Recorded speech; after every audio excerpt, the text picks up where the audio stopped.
Today we continue our series where each week we've been looking at fundamental truths, and this week we are reviewing the fall of man. My name is Pastor Jim Wallace. I'm on staff at Crossroads International Church in South Attleboro, Massachusetts. And we hope with each of these we're going to help you be built up with your foundations. It's just what you believe. Man was created good and upright, for God said, "Let us make man in our image, after our likeness." I never forget this, and in fact, I'm so blessed to serve Him and strive to become what God has created me. But don't make any misunderstandings. Each day I have many temptations and thoughts that remind me of what I really am, and without Christ, I'm just a wretch. Man, by voluntary transgression, fell and therefore has incurred not only a physical death, but a spiritual death, which is separation from God. And sin is the act of disobedience and rebellion against God. And the introduction of sin into the world was by Adam and Eve, and caused the earth and all its inhabitants to fall under this same curse of sin. Sin brought God's judgment to mankind, and that punishment, by the way, is eternal death. Basically, the wages of sin is death. Paul wrote this in his letter to his friends in Rome.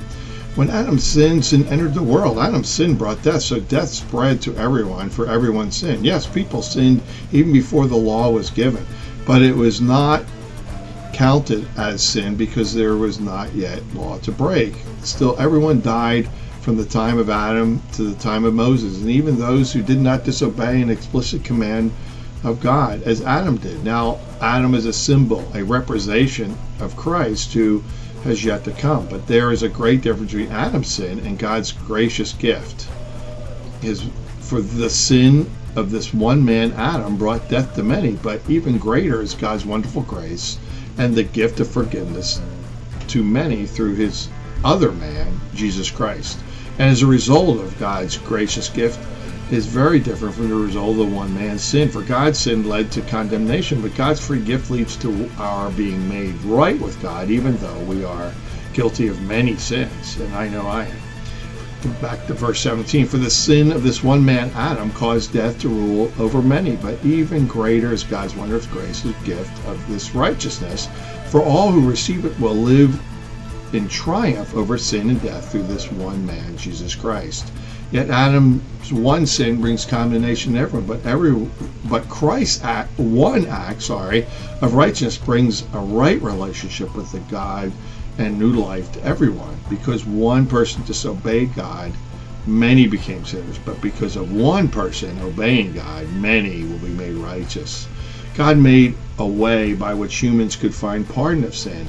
Adam and Eve's eating of the fruit from the tree of knowledge of good and evil caused to realize their nakedness and experience shame for the first time. In the Garden of Eden, God killed an animal, by the way, and used skins as a covering to cover Adam and Eve's nakedness.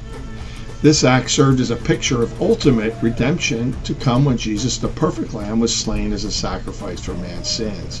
While we still suffer under the curse, and as a result of this consequence of the fall, we have hope of eternal salvation. We can experience the forgiveness of sin by crying out to God and putting our faith in Jesus Christ as the one true source of redemption. Through Jesus Christ, we are reconciled with God. And as we live on earth, where the consequences of the curse surround us, we groan inwardly as we await the final redemption through Christ to return to this earth. Christ is going to replace all things that have been tainted by sin. He's going to create a new heaven and a new earth. For behold, I create a new heaven and a new earth, and all the former things shall be remembered, or shall not be remembered, or come into mind. On this day, the effects of the curse will be fully obliterated, and sin will no longer have place.